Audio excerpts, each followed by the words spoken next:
Hello दोस्तों, नमस्कार। अभी की सबसे बड़ी खबर आ रही है, जहां बांग्लादेश से भारत में अचानक घुसा ट्रक शटर खोलते ही चकराया बीएसएफ जवानों का सिर। अंदर का नजारा देख आंखों पर भी नहीं हुआ यकीन। बताएंगे ऐसा क्या था दोस्तों उस ट्रक में। साथ ही साथ आपको बताएंगे मुइजू के खिलाफ एक्शन में भारत का दोस्त सोली मुइजू को लेकर दे दिया बहुत बड़ी बयान। जी हाँ, साथ ही साथ आपको बताएंगे जहाँ पाकिस्तान में हिंदू निशाने पर गंभीर असहिष्णुता के निरंतर माहौल से चिंतित अल्पसंख्यक रिपोर्ट में अब तक का सबसे बड़ा खुलासा। जी हाँ दोस्तों, और साथ ही आपको बताएंगे जहां यूपी में समाजवादी पार्टी को लगा अब तक का सबसे बड़ा झटका। लोकसभा चुनाव से पहले सारी जानकारी आपको बताएंगे, बस बने रहेगा आप लोग वीडियो के अंत तक। और अपने भारत देश का दिल से समर्थन करते और भारतीय सेना का पुरजोर समर्थन करते तो वीडियो को लाइक करके चैनल को सब्सक्राइब करके बेल आइकन दबा के कमेंट में जय हिंद जरूर कहिएगा। चलते हैं पहली बड़ी खबर की तरफ, जब बांग्लादेश से भारत में घुसा ट्रक शटर खोलते ही चकराया बीएसएफ जवानों का सिर। अंदर का नजारा देख आंखों पर भी नहीं हुआ यकीन। जी हाँ, भारत के तमाम प्रयासों के बावजूद बांग्लादेश से लगती सीमा पर अप्रिय घटनाएं थमने का नाम नहीं ले रही है। भारत बांग्लादेश की सीमा जंगल के साथ ही पहाड़ों से भी घिरा हुआ है। घने जंगल की वजह से सुरक्षा बलों के लिए लगातार गश्त कर पाना भी काफी मुश्किल होता है। दोनों देशों के बीच व्यापार मार्ग भी खुला रहता है। सड़क मार्ग से भारत से बांग्लादेश ट्रकें और सामान्य वाहनें आती जाती हैं। इन संपर्क मार्गों पर सुरक्षा बलों की कड़ी नजरें रहती है। बीएसएफ के जवान लगातार वाहनों की चेकिंग करते रहते हैं ताकि प्रतिबंधित या फिर कोई चीज गैर कानूनी तरीके से भारत की सीमा में प्रवेश न कर सके। सीमा पर चेकिंग के दौरान बीएसएफ के जवानों ने एक ट्रक और एक अन्य वाहन को रोका तलाशी के लिए। जब शटर खोला गया तो सुरक्षा बलों का सिर चकरा गया। पहले तो वो समझ नहीं पाए कि आखिर आगे क्या किया जाए। जी हाँ, जानकारी के अनुसार पश्चिम बंगाल के उत्तर 24 परगना जिले के पेट्रापोल में भारत बांग्लादेश अंतर्राष्ट्रीय सीमा के रास्ते 2 करोड़ 25 लाख रुपए के सोने की तस्करी का प्रयास करने के आरोप में 3 लोगों को गिरफ्तार किया गया। सीमा सुरक्षा बल के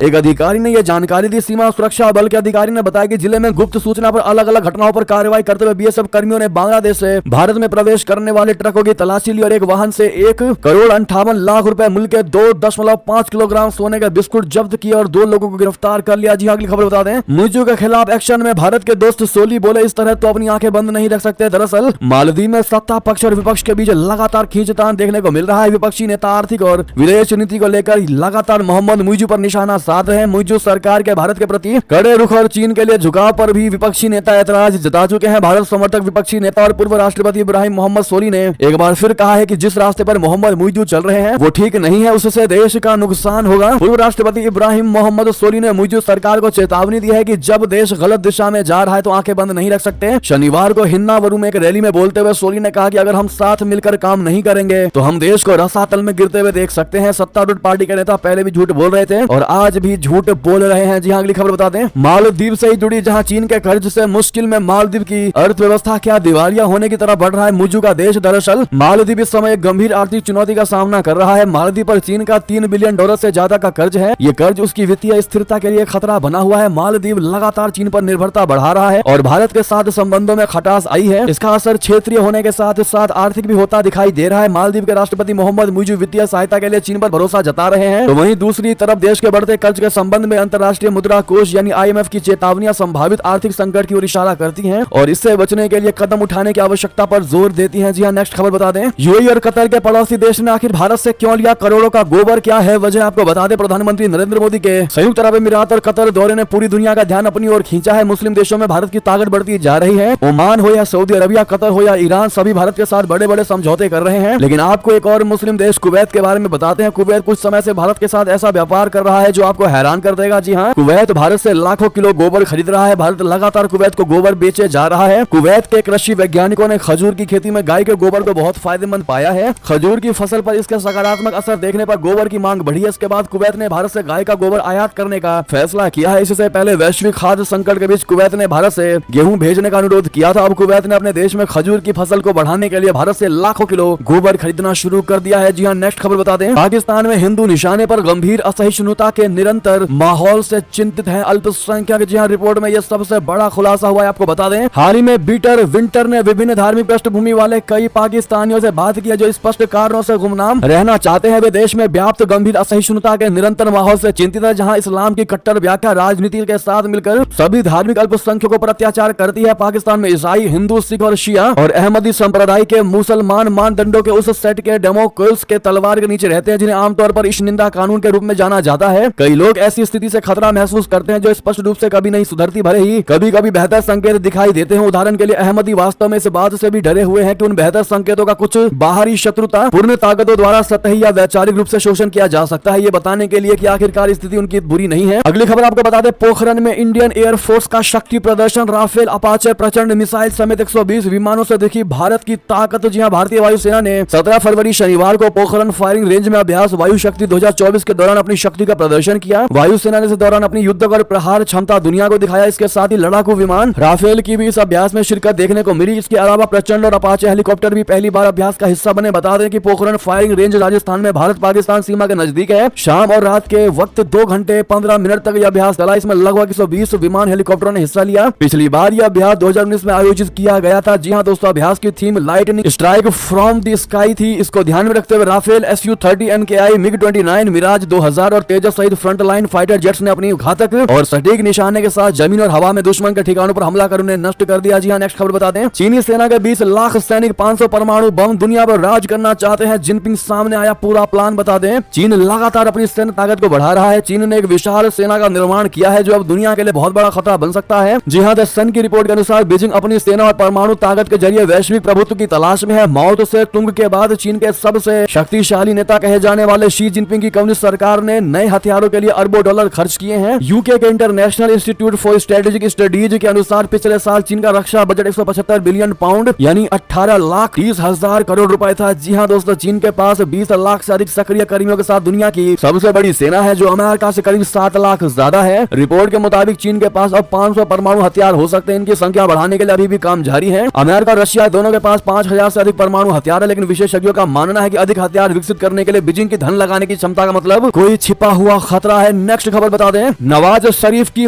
करीबी मरियम का विवादित बयान, कहा इमरान खान का सिर कलम कर देना चाहिए था। जी हां दोस्तों, जिसके बाद पूरे पाकिस्तान में मच गया बवाल। बता दें, पाकिस्तान में चुनाव नतीजों के बाद राजनीतिक दलों के बीच आरोप प्रत्यारोप का सिलसिला लगातार जारी है। इमरान खान की पार्टी के नेता लगातार नवाज शरीफ और बिलावल भुट्टो को निशाने पर ले रहे हैं, तो वहीं दूसरी ओर से भी बयानबाजी जारी है। नवाज शरीफ की करीबी मरियम औरंगजेब ने इस इमरान खान को फितना यानी समाज में बुराई फैलाने वाला कहते हुए उनकी हत्या तक को जायज ठहराने की कोशिश की है। उन्होंने कहा है कि अगर 10 साल पहले इस बुराई को जड़ से खत्म कर दिया जाता तो शायद ठीक होता। उन्होंने कहा कि 2013-14 में जब चीन के सदर आए थे तो इस फितने यानी इमरान खान और पीटीआई के लोग ने रेडियो पाकिस्तान पर हमला किया था, सड़कों को खोदा और सुप्रीम कोर्ट को बंद किया। इसने दहशतगर्दी को मुल्क में जिंदा किया। इसने 2018 में लोगों की वोटों को चोरी किया। इसने IMF को खत लिखकर कहा कि मैंने इस देश को डिफॉल्ट कर दिया है, यहाँ कोई मदद मत देना। देश को लूटने घसोटने वाले इस फतने को 10 साल पहले खत्म कर देना चाहिए था। इस गिरोह का सिर कलम कर देना चाहिए था। ऐसा भड़काऊ बयान दिया दोस्तों, जिसके बाद पीटीआई लगातार नवाज शरीफ की पार्टी और मरियम औरंगजेब पर निशाना साध रही है। नेक्स्ट खबर आपको बता दें, आखिर पाकिस्तान में कब बनेगी सरकार? नतीजों के 9 दिन बाद भी नवाज बिलावल भुट्टो में नहीं बनी बात। जी हां, पाकिस्तान में चुनाव को 1 हफ्ते से भी ज्यादा बीत जाने के बाद भी सरकार का गठन ना हो सका। नवाज शरीफ की पार्टी PMLN और बिलावल भुट्टो जरदारी की पार्टी PPP में सरकार बनाने पर बात चल रही है, लेकिन कुछ फाइनल नहीं हुआ है। स्थानीय मीडिया ने रविवार को बताया कि दोनों दलों में सत्ता शेयरिंग पर बात बेनतीजा रही है, लेकिन दोनों ही दल आगे भी बातचीत जारी रखने पर सहमत हैं। PMLN और PPP के बीच शनिवार को सत्ता शेयरिंग के मामले पर बैठक हुई थी। हालांकि इस बैठक में कोई फैसला ना हो सका। बातचीत को अंतिम रूप देने के लिए दोनों दलों ने सोमवार को भी बैठक बुलाई है। PMLN की तरफ से बयान में कहा गया है कि एक मजबूत लोकतांत्रिक सरकार की जरूरत पर दोनों पक्षों की बातचीत अच्छी रही है। नेक्स्ट खबर बता दें, उत्तर प्रदेश में समाजवादी पार्टी को बड़ा तगड़ा झटका। स्वामी प्रसाद मौर्य के बाद अब सलीम शेरवानी ने भी महासचिव पद से दे दिया इस्तीफा। जी हां दोस्तों, उत्तर प्रदेश में समाजवादी पार्टी को एक बड़ा और तगड़ा झटका लगा है। स्वामी प्रसाद मौर्य के बाद अब सलीम शेरवानी ने भी महासचिव पद से इस्तीफा दे दिया है। सलीम ने सपा अध्यक्ष अखिलेश यादव को चिट्ठी लिखी है, जिसमें उन्होंने कहा है कि पार्टी में मुसलमानों की उपेक्षा से परेशान होकर महासचिव पद से इस्तीफा दे रहा हूं। जल्द ही भविष्य को लेकर फैसला लूंगा। अखिलेश यादव को लिखे पत्र में उन्होंने कहा कि मुसलमान लगातार उपेक्षित महसूस कर रहा है। राज्यसभा के चुनाव में भी किसी मुसलमान को नहीं भेजा गया। बेशक मेरे नाम पर विचार नहीं होता, लेकिन किसी मुसलमान को भी ये सीट मिलनी चाहिए। तो मुसलमान एक सच्चे रहनुमा की तलाश में है। मुझे लगता है कि सपा में रहते हुए मैं मुसलमान की हालत में बहुत परिवर्तन नहीं ला सकता। सलीम शेरवानी ने आरोप लगाया है कि जिस तरह से आपने पीडीए का नाम लिया, लेकिन राज्यसभा में उम्मीदवारों की लिस्ट को देखकर लगता है कि आप खुद ही पीडीए को कोई महत्व नहीं देते। जी हाँ, इसके बाद दोस्तों समाजवादी पार्टी को सबसे बड़ा झटका माना जा रहा है। साथ ही साथ आपको ये भी बता दें, क्या कमलनाथ के बाद मनीष तिवारी भी थामेंगे बीजेपी का हाथ? कांग्रेस सांसद ने खुद दिया इसका जवाब। दरअसल कमलनाथ के बाद क्या मनीष तिवारी भी कांग्रेस का हाथ छोड़कर बीजेपी का हाथ पकड़ेंगे? सियासी गलियारों में यह चर्चा जोर पकड़ रही है। हालांकि कांग्रेस सांसद मनीष तिवारी के करीबी सूत्रों ने इस खबर को खारिज किया है। उन्होंने कहा कि उनके बीजेपी के संपर्क में होने की बात बिल्कुल निराधार, बेसलेस और बेबुनियाद है। दरअसल ऐसी अटकलें हैं कि पंजाब की आनंदपुर सीट से कांग्रेस के सांसद तिवारी बीजेपी के संपर्क में है। सूत्रों के मुताबिक वो लुधियाना लोकसभा सीट से इस बार कमल के निशाने पर चुनाव लड़ना चाहते हैं। तिवारी इससे पहले लुधियाना संसदीय सीट का ही प्रतिनिधित्व करते थे। जी हाँ दोस्तों, नेक्स्ट खबर आपको बताते हैं, जेपी नड्डा बने रहेंगे भारतीय जनता पार्टी के अध्यक्ष। कार्यकाल जून 2024 तक के लिए बढ़ा दिया गया। जी हाँ, हाँ, भारतीय जनता पार्टी ने एक बार फिर जेपी नड्डा पर भरोसा जताया है। पार्टी के राष्ट्रीय अधिवेशन में जेपी नड्डा के अध्यक्ष पद का कार्यकाल बढ़ाने का फैसला लिया गया। भाजपा अध्यक्ष पद पर जेपी नड्डा का कार्यकाल जून 2024 तक के लिए बढ़ा दिया गया है। ऐसे में यह भी स्पष्ट हो गया है कि भाजपा जेपी नड्डा की अध्यक्षता में ही आगामी लोकसभा चुनाव लड़ेगी। जेपी नड्डा को भाजपा अध्यक्ष बनाए रखने के फैसले की घोषणा जनवरी में केंद्रीय गृह मंत्री अमित शाह जी ने की थी। जी हाँ दोस्तों, ऐसे में कांग्रेचुलेशन जेपी नड्डा जी, कहना आप लोग मत भूलिएगा। बहरहाल ये थी कि सारी बड़ी खबरें आपको हमारी खबर कैसी लगी, आशा करता हूँ बहुत अच्छी लगी होगी। खबर थोड़ी भी अच्छी लगी तो वीडियो को दोस्तों, भाइयों में, साथियों, रिश्तेदारों में शेयर करना बिल्कुल मत भूलिएगा। साथ ही इस वीडियो को लाइक करके चैनल को सब्सक्राइब करके बेल आइकन दबा के कमेंट में जय हिंद जय भारत कहना मत भूलिएगा। मिलता है अगली बड़ी खबर। बहुत बहुत धन्यवाद।